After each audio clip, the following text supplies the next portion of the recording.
Hey, I'm Pastor Andrew Ebanks, lead pastor at the Agape Family Worship Center. We pray this message and resource will stir up your affections for Jesus and encourage you in your calling. Use this resource in conjunction with you belonging to a local church that is helping to shape and shepherd you in Jesus Christ. If these resources bless you, would you consider giving back to us here at Agape? You can visit us at agapekman.ky/giving to see how you can do that. Again, we pray this blesses, encourages, and grows you in your love for Jesus Christ.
So it's been a little while in coming, but this morning we are going to be ending our series, Such a Time.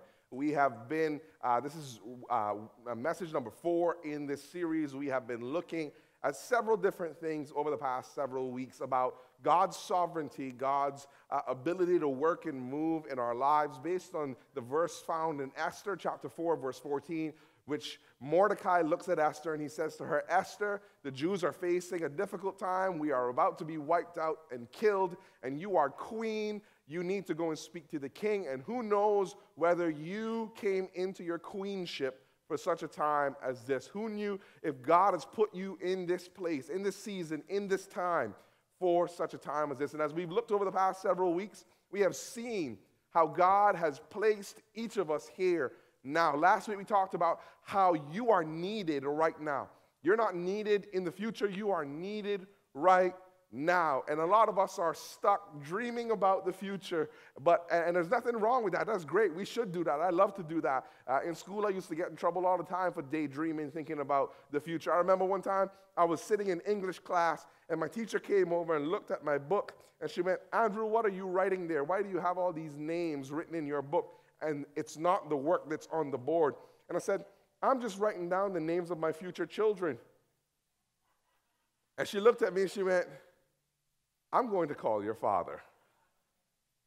And funny enough, I don't remember what those names are, but I guarantee you that neither of those names were Elena, Elijah, or Aaron. So that was a waste of my time. But nonetheless, it's good to dream about the future that you see for yourself and the future that you want for your life, but also, more importantly, to dream about the dreams and visions and goals that God has put within you. That's the kind of dreams we want to be able to dream. And so as we talk about this morning for such a time, this morning we're going to really be looking at divine sovereignty and talking about God's divine sovereignty in our lives, what that means, what that looks like, and how it affects you and me. And so the reality of a life is that, just look around. Times are turbulent. Just this past week alone, we've seen how in Israel they're being attacked, and they had to activate the Iron Dome, and just all kinds of crazy things are happening in the world around us right now. And we are more connected than any generation before. We can speak and see someone that is across the globe right now. If we just pull out our phones, we can either send them a text message, we can talk to them on some kind of video calling app, whether it's FaceTime or WhatsApp or something else. We can communicate, and we are more connected than any other generation before us. And yet, even though we have more access to information and more access to one another, trust is at an all-time low. We don't trust people anymore, probably because we can see too much of people's lives. Probably because we know much more about people that we don't interact with than any other generation before us. Because if you wanted to know something about somebody before, you had to know somebody who knew something and they would tell you about it. But now all you got to do is just open your phone and you get more than an eyeful of things that you didn't intend to see.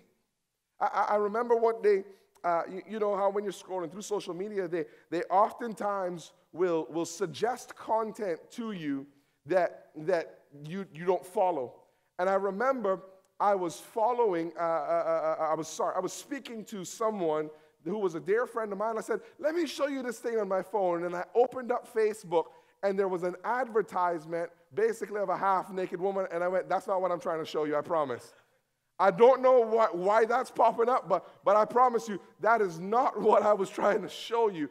And we're more connected than ever before, yet trust is at an all-time low. And the reality of life is we must be careful when we walk through life, when we struggle to trust people, because we oftentimes reflect the way that we feel about other people on God. We will deal with God the way we deal with people. And we will deal with people the way we deal with God. Why? Because it's all based on relationship. And the way I view my relationships, the way I view my life, the way I view your life is oftentimes a reflection of my walk or my relationship with God. And for you and for me, we need to trust in God's divine sovereignty. We need to trust in God's divine leading in our lives. But it can oftentimes be difficult to do so because so many people around us have disappointed us. So many people around us have hurt us. So many people have done things that have caused us to not trust. And then we project that image onto God. And so really quickly this morning, I want to walk through three things that I believe will help us to not just understand God's sovereignty and his divine sovereignty in our lives, but understand how it affects you and me. And the first thing is that we interact with God's sovereign guidance. God's sovereign guidance is important because, excuse me, God has a plan for your life. We spent weeks looking at this, that he has a plan for your life, and he is guiding you towards the plan and the purpose that he has for you. Now, sometimes we fight him along the way. Sometimes all kinds of different things happen as we walk on that road with the Lord, but ultimately, we should depend on God's sovereign guidance to lead and direct us. One of the famous Proverbs, Proverbs chapter 3, verse 5 to 6, it says, trust in the Lord with all your heart and do not lean on your own understanding. Now, oftentimes, we stop there. But let's read verse 6. It says, in all your ways acknowledge him, and he will direct your paths, or he will make straight your paths. If you want God to lead you and guide you and direct your life and to make your path straight, you have to acknowledge him in all your ways. What does that mean? That means that I don't just pick and choose when God guides me. I don't just pick and choose when God gets to be sovereign. I don't just pick and choose when I will follow what he says, but I say, in all my ways I will acknowledge you. So Lord, I know this seems like a small decision, but I want you to guide me. God, I know that this is a big decision. Lord, it's something I really desire. It's something I really want. It's something that, Lord, I've been praying for this for a long time, but is this your will for my life? Not just simply, is this something that I want, but God, is this your will leading and guiding? It's comforting, or it should be comforting, for us to know that God's sovereignty is guiding our lives. When I'm in the U.S., it's a big place, and oftentimes, unless I'm in a place that I'm familiar with, I oftentimes have to drive with a GPS. Why? Because I don't know where I'm going, and I don't know what's ahead. and I don't know what's surrounding me, but what I know is that I need to get somewhere, and in order for me to get there, I need someone to guide me. And so I will oftentimes, when I'm going somewhere, I will pull out my phone, I will pull out my GPS, I will put in the location I'm trying to get to, and I will let it guide me. And I remember one time we were in the States and we were driving, and I'm looking at my GPS on my phone, and it says, take a right. I said, why? I knew where I was going, but I had the GPS on anyway. I said, why would I take a right here? Something is wrong with this GPS. And I drove, we were kind of going up, and there was a little bit of a hill on the highway, and then you came back down. I couldn't see over the hill. And I missed the turnoff because I was like, I know better than the GPS. So I went up over the hill, and as I got to the top of the hill, as we were about to come back down, I looked, and all I see is bumper-to-bumper traffic the whole way. If I had turned where it said to turn, I would have gotten there a whole lot quicker. We were in Jacksonville actually visiting Emily's family, and her parents were driving, and they followed when the GPS said to turn right, and they went off. They got there about a half an hour before we did because they didn't have to sit in the traffic. It's the same thing with God. He knows better than we know, and he's trying to guide and direct our lives, but we have to acknowledge him in all our ways because sometimes, like me, I get stubborn and I go, I know better. Lord, I've been through this before. I've been here in this place before, so I must know what's going on. And God says, just because you crossed here yesterday doesn't mean you know what's happening here today. And you've got to be willing to trust in his sovereign guidance that guides and directs and leads your life. Because our lives are not a series of coincidences in which God is guiding us to, but our lives is led and directed by the Holy Spirit who is leading us to the purposes and plans of God. The book of Proverbs was written by Solomon, but so was the book of Ecclesiastes. And in Ecclesiastes, same author, same guy, but in Ecclesiastes chapter 7, verse 13, he makes an interesting statement. He talks about the work of God, and then he talks about the work of God who can make straight what he has made crooked. Now, oftentimes we talk about, and we'll pray, and we're like, God, you make every crooked path straight in Jesus' name, and we like to quote that and pray that. Nothing wrong with that. But what's fascinating is that we oftentimes don't look at Ecclesiastes 7:13. That sometimes God needs to put a bend in the road. Sometimes God needs to put a turn for us to go a different direction because going straight would lead us disastrously down a path into some bumper-to-bumper traffic that God never intended for us to go through. Into situations in life that God says we are trying to avoid this thing. Into some places and spaces in life where as we look at it, we're struggling and we're trying to navigate and we're trying to figure it all out. But God's looking at us and he's going, hey, listen, I've got a plan for you. I want you to follow this. And there are going to be some bends in the road. Because we have this idea, and I don't know who taught us it, but we've been taught this idea from generations past that if God calls you to do something, he's going to make everything easy for you. Can I tell you, that is a lie from the devil.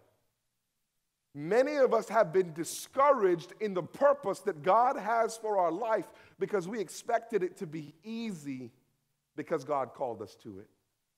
That's never the case. Never. As a matter of fact, if God calls you to it, expect it to be difficult. Expect the road to be tough. Jesus even says this, that narrow is the way, narrow is the gate that leads to eternal life. He says the road to hell, he says it's wide open. But if you want to get to the things that God has for you, you've got to recognize that there's going to be places that he's going to lead you. And it's not just always going to be a straight, smooth path. There's going to be some bumps, some curves, some paths that God's going to make crooked on purpose. Not because it's going to be something crooked happen to you, but because he needs to turn you from the direction you are going in order to get you to the destination that he needs to get you to. You didn't get to church this morning by driving in a straight line, didn't you? None of us got here, not unless you live right across the road. You had to take some turns.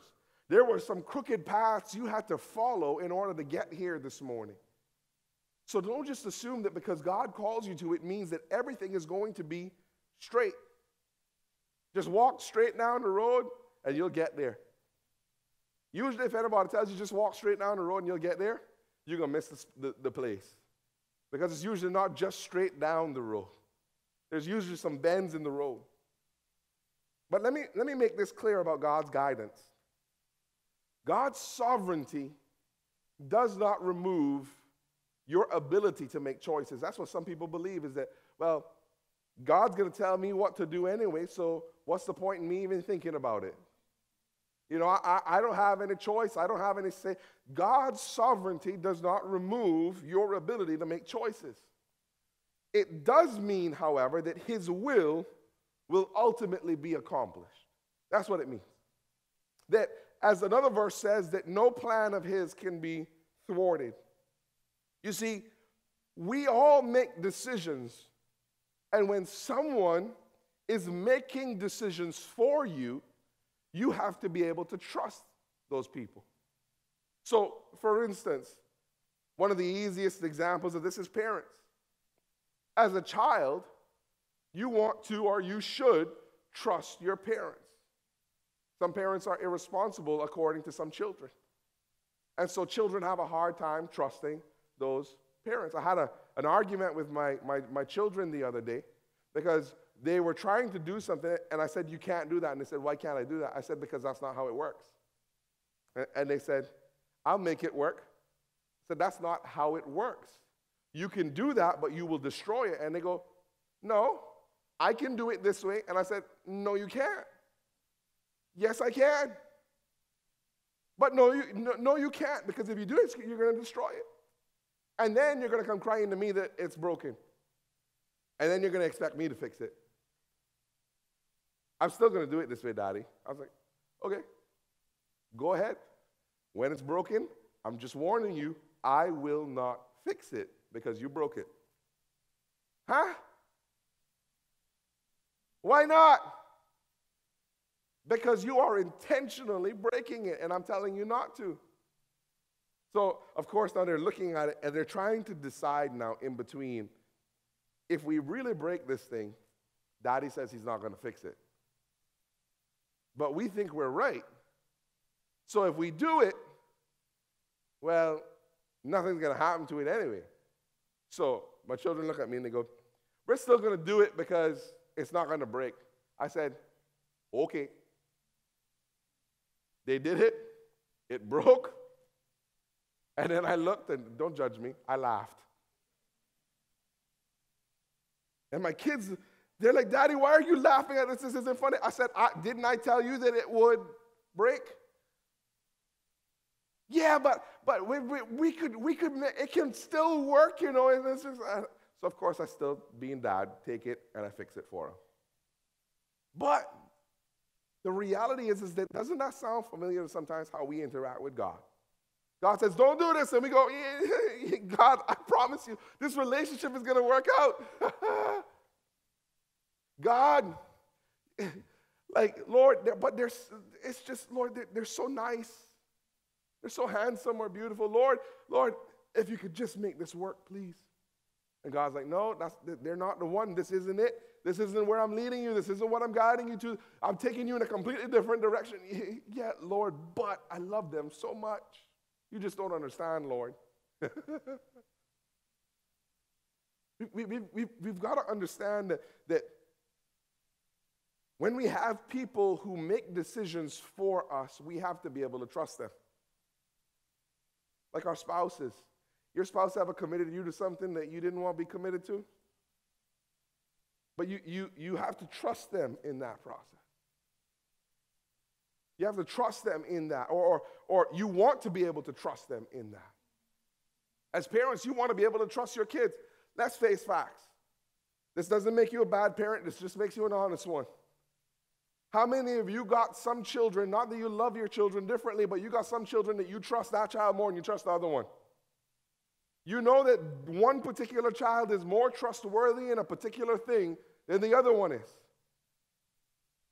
Because different people have different levels of trustworthiness with certain things. What about government? They set the rules and the laws of the land that we're supposed to follow. How many of us trust politicians? Nobody even raised their hand. You didn't even lie in church this morning, thank God.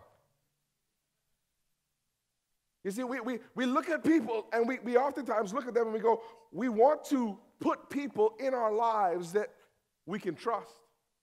That's why some of us don't have very many friends, because we have a hard time trusting people. We have a hard time putting our faith, our hope in other people, because we're looking at it and we're going, well, this one hurt me over here, so I expect this one to do the same thing. Even when it comes to doctors.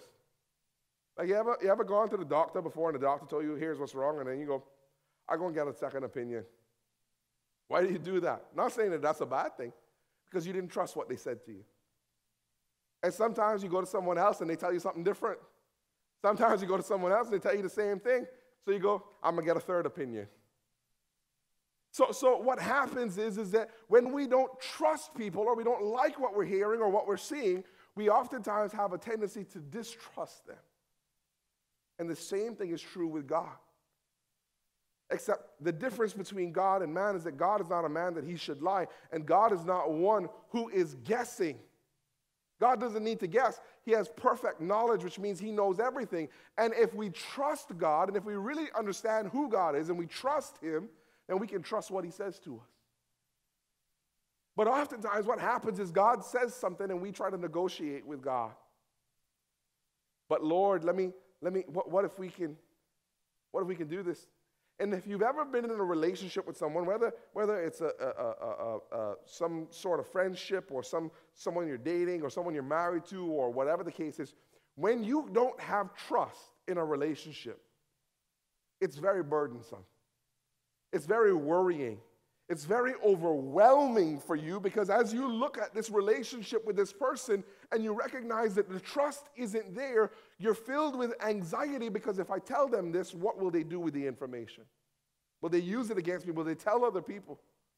If I do this thing with them, what's going to happen? Will they think differently of me? Or if I don't do this thing with them, will they think differently of me? We live with this anxiety because there's a lack of trust that is present. But that should not be the case with God. God does not call us to places where we are intended to trust him less, but where we are intended to trust him more. One of people's favorite songs that came out, it's been a little while now actually, Oceans. Right? It's such a beautiful song. Everybody loves the song Oceans. But if we ever pay attention to the words of that song, Spirit lead me. Some of you don't pay attention to what you've been singing. Spirit lead me where my trust is without borders, where I can walk upon the waters, wherever you would guide me. Take me deeper.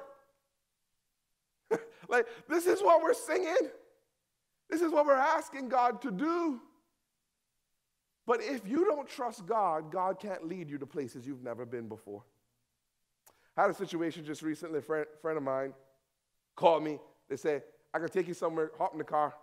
I said, I got a meeting in 5 minutes. They said, it'll only be 5 minutes. I said, all right, no problem. They showed up. They pulled up outside the church. I hopped in the car. We went. We started talking. I didn't even ask where we were going. And we drove for about 5 minutes or so. And after about 5 minutes, I realized I trust this person so much, I got in the car with them. I didn't even ask where we were going, what we were going to do. No questions at all. We just got in the car and started talking, and we drove off. And just as we were about to arrive at the place, I said, hey, where are we going, by the way? Oh, we're going right here. When you trust people, you oftentimes don't even have to ask questions because you trust them. Because you have such a relationship with them, there's just certain things that you trust. So you don't believe that they're out for your harm.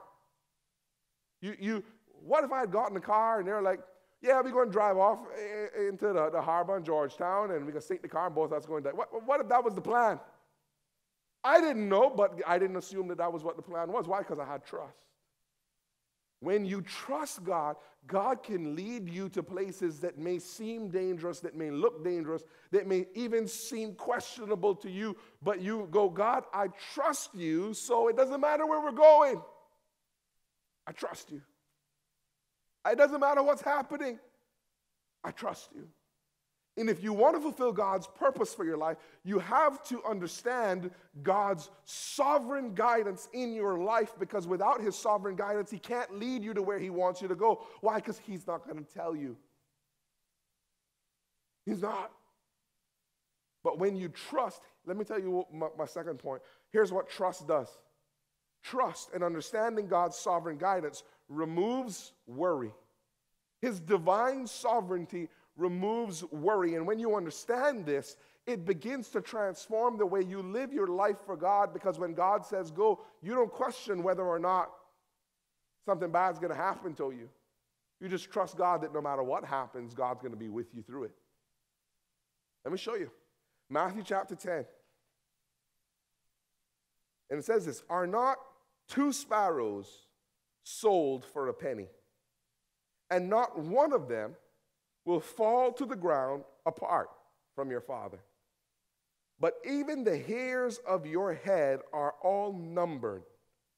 Fear not, therefore, you are of more value than many sparrows. So the Roman government had this coin that is similar to how we have a coin, a penny. And the penny that's described here is similar to like how our penny is. It is the lowest form of currency. So in Cayman Islands currency, there's no currency that is less than 1 cent, 1 penny. That's the smallest form of currency that we have. And so what happens is that the Roman government had a similar thing. It was the least valuable Roman coin. And a sparrow was customarily thought of as the smallest creature. And the sparrow, it says, basically, that was so cheap that they would basically cost a penny. And so it didn't hold a lot of value to the society. It didn't hold a lot of value to people. It wasn't like, you were buying a steak that cost hundreds of dollars. It was just a sparrow. It was just a penny. If you lose a penny, do you feel guilty about losing a penny? Probably not. But if you lost $1,000, pockets burning. Because that's substantially more than the other one. But you find pennies on the ground all the time. As a matter of fact, it's funny. A penny is still money, yet you'll see people look down at the ground, and they'll see a penny, and they'll go, and they'll walk right by it. Not your pastor. A penny. Praise the Lord. Thank you, Lord, for small blessings. We don't see the value in it. We think it's insignificant. And what Matthew 10 says is that there's not a sparrow that falls to the ground, a sparrow that seemingly is insignificant and has no value, that God is not aware that they have fallen to the ground, because God cares that much. They are a part of his creation. And God has a love, a passion, a care for these sparrows, and it says that not a single one will fall to the ground without the Father knowing that they have fallen to the ground. God gives such supervision and concern to creation that not one of them will ever fall that he would be unaware of. He is aware of all of them. And what this is saying to us is that what we should understand is that God cares about the insignificant things in our lives. That God loves us so much that he doesn't want to just show up when things are big and good, but he wants to show up in the little things. I remember when Emily and I were dating, as many of you know, she and I dated long distance, which is torture. I don't recommend it for anybody. And I remember while we were dating, she said to me, we were engaged, we were about to get married, and I remember she said to me, just before I was about to fly up for us to get married, she said, I can't wait to brush my teeth with you. You can't wait to what? She said, I can't wait till we get married and we can brush our teeth together in the morning. I said, well, yeah, let's when we wake up, let's please brush our teeth before we, no good mornings, no kisses, no none of that. Let's get up and brush our teeth, and then we can say hello to each other after that. I don't want no morning breath. You know, before you get married, you think you got it all figured out, right? After being married for 10 years, you just roll over and you're like, good morning. They ain't going nowhere. But she wanted to do the small, insignificant things. And it was just like, because that's the stuff that life is about. You get up, you brush your teeth, you put on your clothes, you get dressed, you have some conversation. And it was like this beautiful thing that she wanted to do. And I'll be honest with you, I'm in my 20s, I'm totally confused, and I go, so you're not going to brush your teeth till we get married? Or what are you trying to say to me? She's like, Andrew, I just want to do the simple, everyday things of life with you. It isn't just about some big wedding or whatever else is going on. I just want to do the everyday stuff with you. And when we first got married, we were waiting for Emily to get her permanent residency and all that after moving here and stuff. She would come to work with me oftentimes. She would sit in my office. She'd just sit at the desk and just stare at me. And I'd look at her, and I'd stare at her. And I know it sounds cheesy, but as we would look at each other, and we'd blow kisses across the desk and wink at each other, I love you. And we would just do these things because we didn't really have that when we were dating. Because we dated long distance.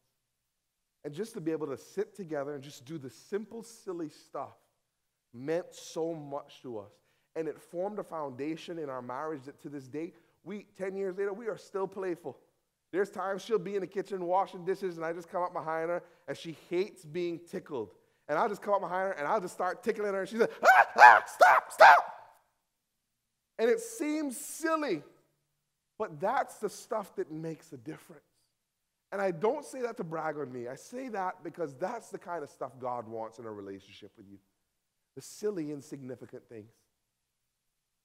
He just wants to be present with you, not when life is falling apart, although he wants to be there for that. But he just wants to be there with you to just sit on the couch and talk.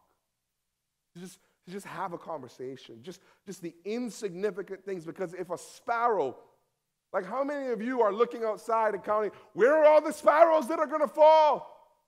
Not a single one of us are doing that. Yet, God knows every single sparrow that will ever fall from the sky. God, this is a Bible verse that God directed at us, but I want us to see this. God is faithful in the little things. He's faithful in the little things. And because he is faithful in the little things, this comforts us to know that he will be faithful in the big things. Jesus said, he says, if you are faithful in a little, you'll be faithful in a lot. God is exactly that. But here's the issue that I think we sometimes face, and this is what creates worry for us, is that we don't know the God who is faithful in the little things because we don't trust him with those little things. But we want to give him all the big stuff, but then we struggle to trust him with the big stuff because we haven't trusted him with the little stuff. We've got to get to know the God of the little things. The God that we can trust with just a little bit and know that he is able to do much with it. Let me show you something about God from this verse. God cares so much about you and your life that he has numbered the hairs on your head. Now, I love my wife, but if she said to me, the only way you can marry me is if you count the number of hairs that I have on my head, one of two things would happen. A, we would not be getting married, or two, she would be bald right now.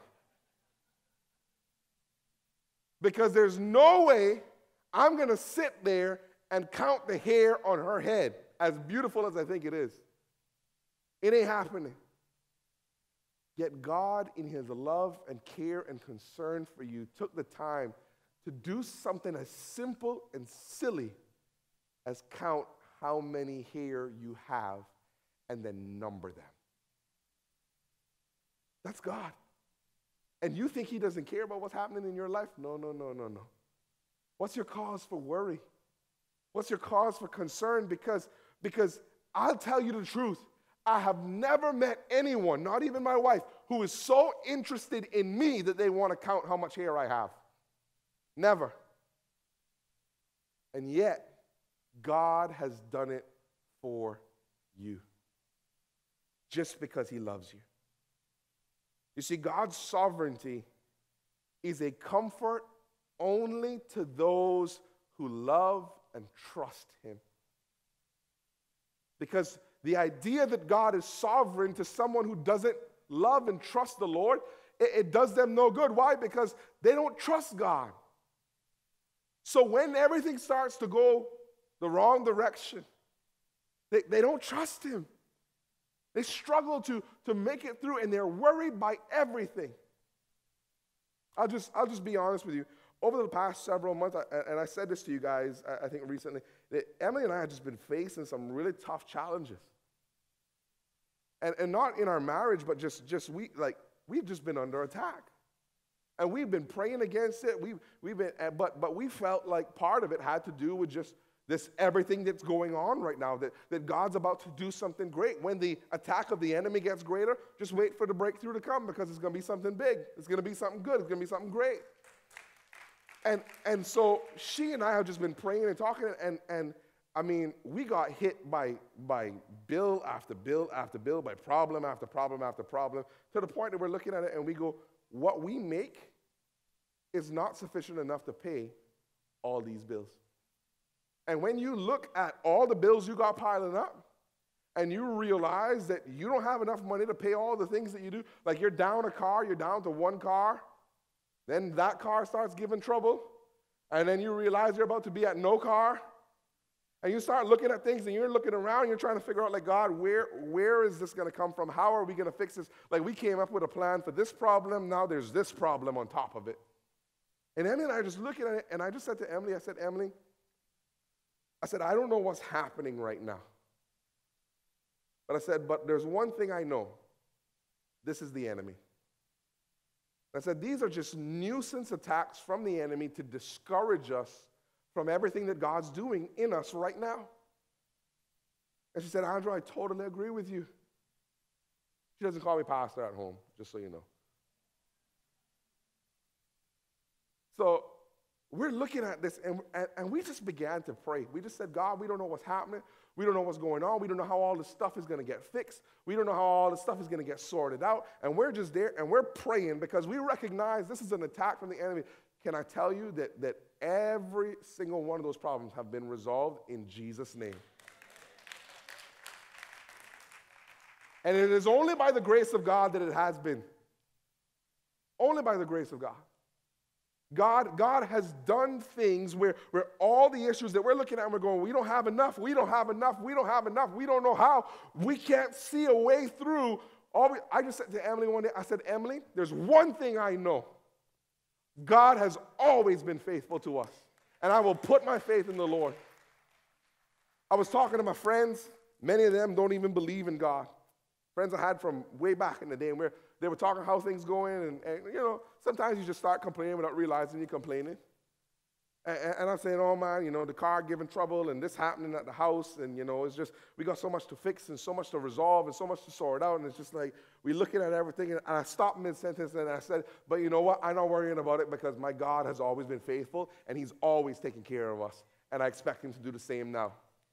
And just a few weeks later, all of a sudden, things just started happening and falling in place. And all of a sudden, things started being resolved. I don't tell you that this morning to say, look how great I am. I tell you that this morning to say, God is faithful to the end.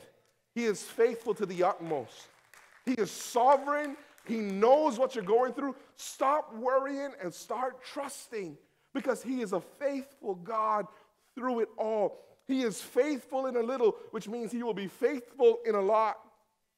When you understand his character, and not only that he loves us, but that he cares for us, it gives you a sense of peace in your heart. That's why Romans 8:28 is so powerful. When you not just quote this, but you believe this, you know this from experience without a shadow of a doubt that the Lord will do this for you. Romans 8:28 says, and we know that for those who love God, all things work together for good for those who are called according to his purpose. What it means is not that everything that happens is going to be good, but that God will turn everything around for good at some point. Everything. It becomes a testimony in your life that God will use it. How can it all work for my good, Pastor? That's your worry speaking. When you begin to ask, how can this work for my good? That is your worry speaking that God is not big enough to deal with what you're going through. I've been there. I've asked that question. God, there's no way that this is going to have a good outcome. There's no way that this is going to end in good.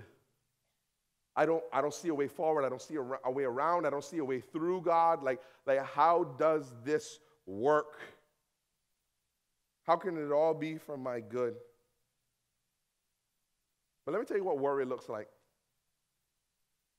Worry is like looking at Goliath and fearing that God allowed the giant to be put in front of you for your failure. Now, if you know the story of David and Goliath, that's not the way the story worked out. You know, I believe that it's important to tell our children the stories of what God has done and the way God has worked. And me and Elijah the other night we're sitting down talking, and we were talking about the story of David and Goliath, and I said to him, and he said, Dad, did you know that David killed Goliath with a stone? I said, yeah. I said, and do you know that he also cut his head off? And he looked at me with these big old eyes. He went, I don't like that part of the story. I said, why not? He won. Elijah went, Dad, he cut his head off. I said, well, you were happy that he hit him with a rock. So we have that kind of banter in the house. But God, let me bring you back to this seriously. God will not let you face Goliath before it's time to face Goliath. When you look at David's life, and you look at what had been happening, Goliath didn't show up one day and then David killed him the next. There was a period of time. And in the time of preparation, David didn't know he was being prepared to fight Goliath. David was tending to sheep out in his father's field, protecting the sheep as shepherds do. Like it wasn't some sort of strange experience that David would have to fend off lions and bears and whatever else might have come their way. David didn't know that he was being trained to face Goliath. All David knew was that he had a job as a shepherd to take care of the sheep, and something was coming to kill the sheep. David was being prepared and didn't even know it. And he goes to carry lunch for his brothers. And in the process of carrying food for his brothers, he gets there and he hears Goliath shouting and cursing the people of Israel and cursing God. And David gets fed up. Who is this uncircumcised Philistine? And David, all of a sudden, the Spirit of the Lord comes upon him, and there's a boldness that rises up in little shepherd boy David that nobody had any use for, that nobody thought anything, but God had anointed him. And David went forth, and he goes down, and he's facing Goliath, and all of a sudden, they're trying to put armor on him, they're trying to do all these things, and David goes, this is too much, guys. I appreciate it, but too much. And he goes out with just what he has, his sling. And he goes and he hits. Goliath was so cocky when he was fighting him, he took off his helmet and put it on the ground. Little wimpy boy, what do you think you're going to do? And when David cut that stone loose and that hit him in the head, he had the shock of his life. David takes his sword and cuts his head off. And the entire Philistine army takes off running. And the Israelites that were too afraid to fight, they come running behind David to go and kill the Philistine army, who has now had their entire attitude and everything, just they're discouraged, they're demolished. How are we going to win without Goliath? And they're worried about it. Can I tell you, God is not going to let you fight Goliath before it's time to fight Goliath. God is going to, listen, giants are scary. Giants can be scary. Whatever you're facing right now can be scary. But here's the thing. When you see your giant coming, you should thank God. You should start praising God. Oh, hallelujah. Thank you, Jesus. Goliath is here. That means, God, you about to do something big. Amen. So, Lord, where's my sling? Where's his sword so I can cut his head off with it? You should start to get excited, because when Goliath shows up, that means God has prepared you for the fight, because God doesn't allow Goliath to come into your life for your failure and destruction. Goliath is not there for your destruction. He's there for your promotion. He's there for you to go to the next level. He's there for God to do something in your life. And even though it can be scary to fight something that is bigger than you, that thing is not bigger than your God. He is greater.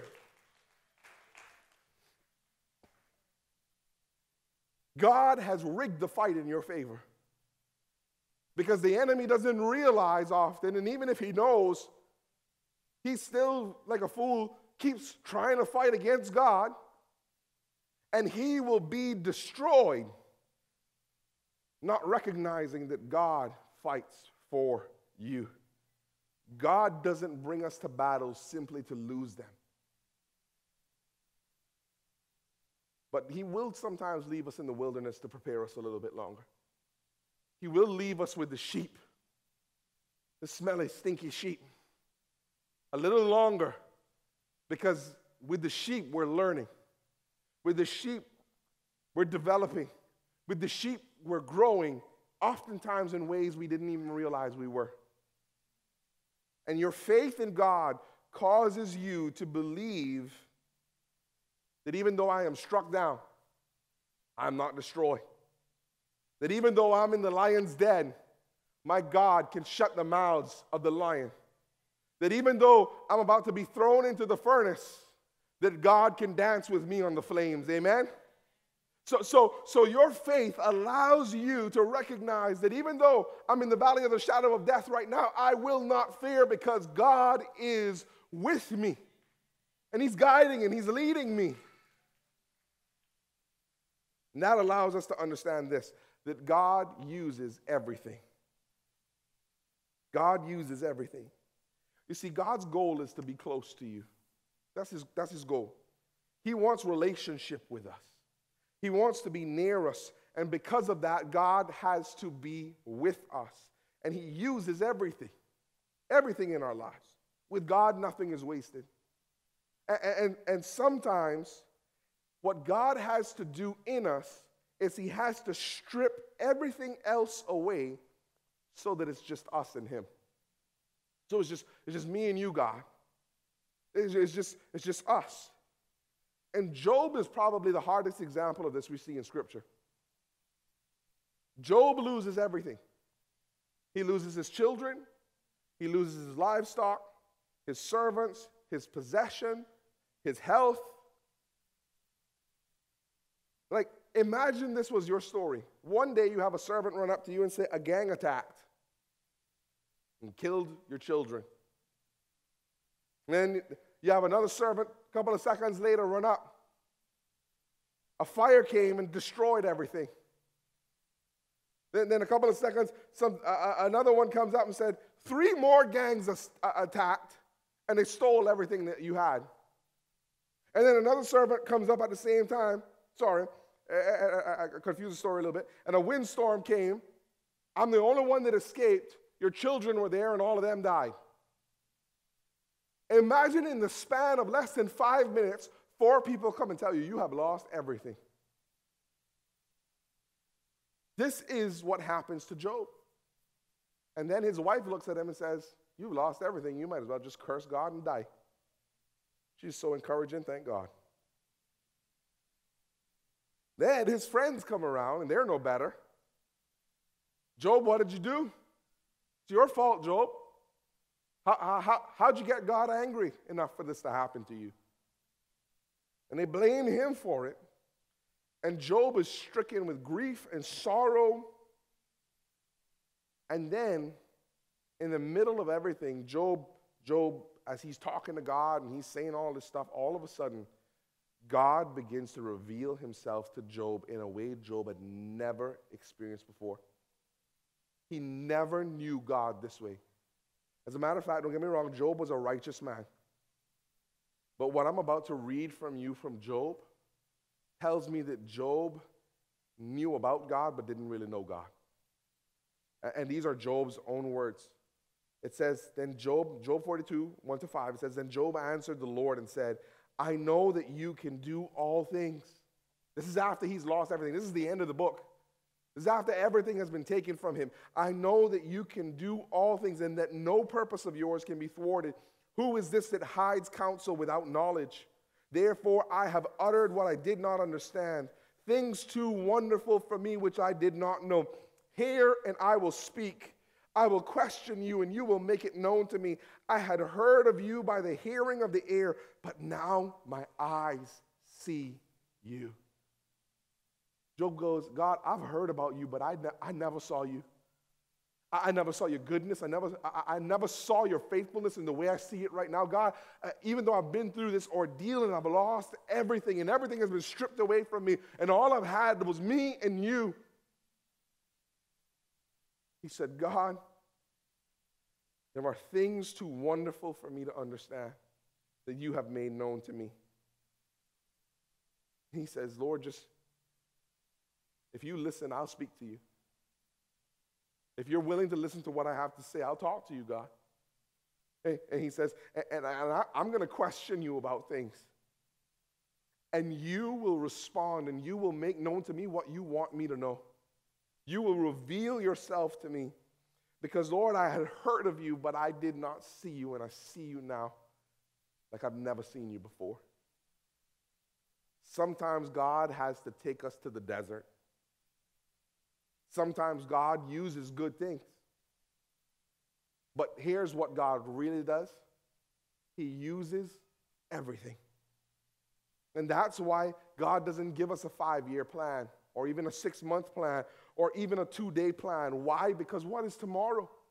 Jesus in Matthew 6:34, he said, therefore don't be anxious about tomorrow, for tomorrow will be anxious for itself. Sufficient for the day is its own trouble. What is tomorrow? God doesn't give us tomorrow's manna today. He gives us today's. Why? Because he wants us to come back tomorrow. He wants us to come back tomorrow. He will give you tomorrow's manna. He wants to give you tomorrow's manna, but he wants to give it to you when tomorrow comes. And I'll tell you when it's time to step into that place, God says. I'll tell you when it's time, when it's that season, when it's the right moment for you to step into everything that I have for you. But today, you have enough for today. Don't panic. Don't freak out. You're not going to miss it. You're not going to miss what I've called you to. Just keep walking. Just keep listening. Because can I tell you something about God's word? God's word isn't like milk. It doesn't expire in a few weeks. Some of us have been living on the same word that God gave us 6 months ago. God's word doesn't expire. Any word from God is a good word, no matter how old it is. Any word from God is a good word. And when God speaks to us, whether it's 1 week, it's 1 month, it's 10 years, it doesn't matter. Any word from God is a good word. Hold on to the last thing God said to you. Hold on to that word because it's still good. And he wants to speak to you, and he may not speak to you audibly. He may speak to you in your thoughts. He may speak to you in your heart. But here's what I know is that regardless of how he speaks to you, you don't need to figure it all out. You don't need to hustle and try to figure it out and fend for yourself, because if God brings you to it, God will sustain you through it. God sees you, he has you, he loves you, he knows you, and you'll see how much he has. You in the palm of his hand when you get into his presence. When you're in his presence, you'll know, I'm good. God's got me. God's got this. You don't need to force the next season of your life. You don't need to figure it out. You don't need to have all the answers and force the doors open, because God in his grace allows us to do that sometimes. We can push the door open to the next thing that God's called us to, but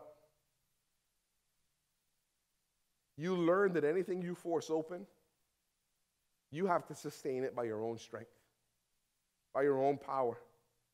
And that gets exhausting. And it can kill you spiritually, even physically.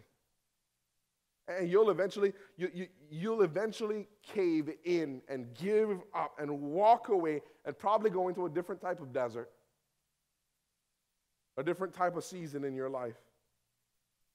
Whether it's the rebellion desert or some other kind of desert where you didn't have trust and faith in God, so God has to kind of take you around like he did with the Israelites. And that's a lot harder. But any opportunity that we chase outside of God's will for our lives will be a responsibility that we have to carry without his anointing. And we don't want that for our lives. We don't want that for ourselves. It's not worth it. I would rather wait an extra 10 years than force it and have to sustain it on my own and fight a fight that was never mine to fight. God doesn't want that for you. But we have to learn to wait on the Lord. The Bible says that those who wait on the Lord, he will renew their strength. You were meant to receive all that God had for you. I want you to understand that.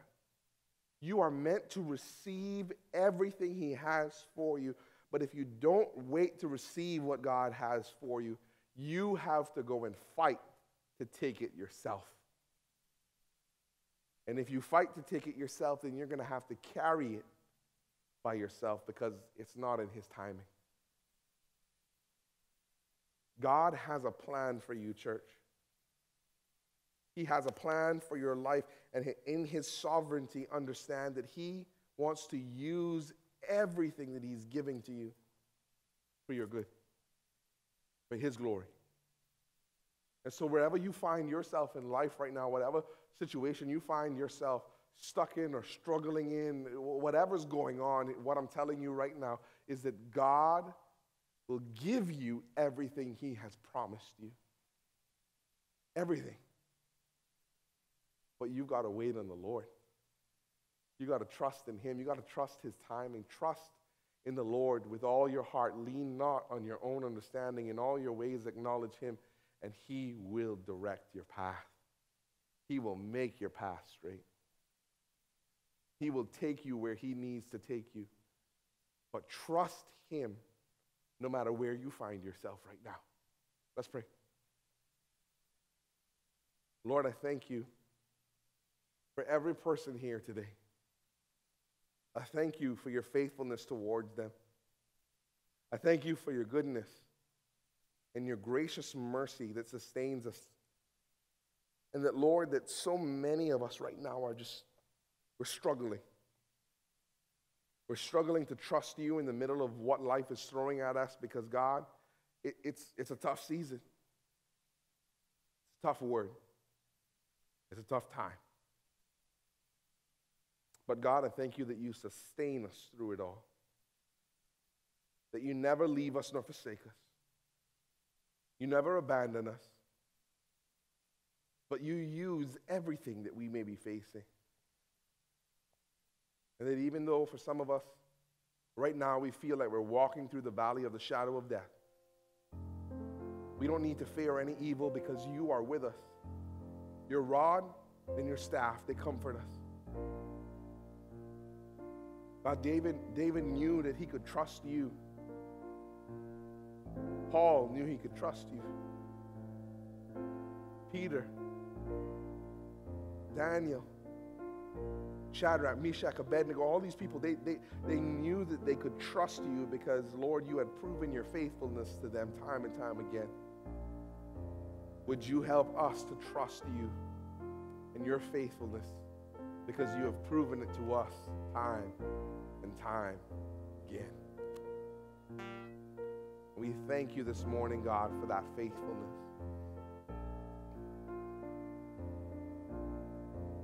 If you're here this morning and you don't know Jesus as your Lord and Savior, you haven't trusted in him for salvation, whether you're in the house or you're watching online, if that's you, would you just raise your hand? We want to pray with you this morning to place your faith and your trust. Thank you, Jesus. Anybody else? Thank you, Lord. Thank you, Jesus. Let's just pray together right now. For those who raise their hands, those watching online, and say, this is me. I want to trust Jesus today for salvation.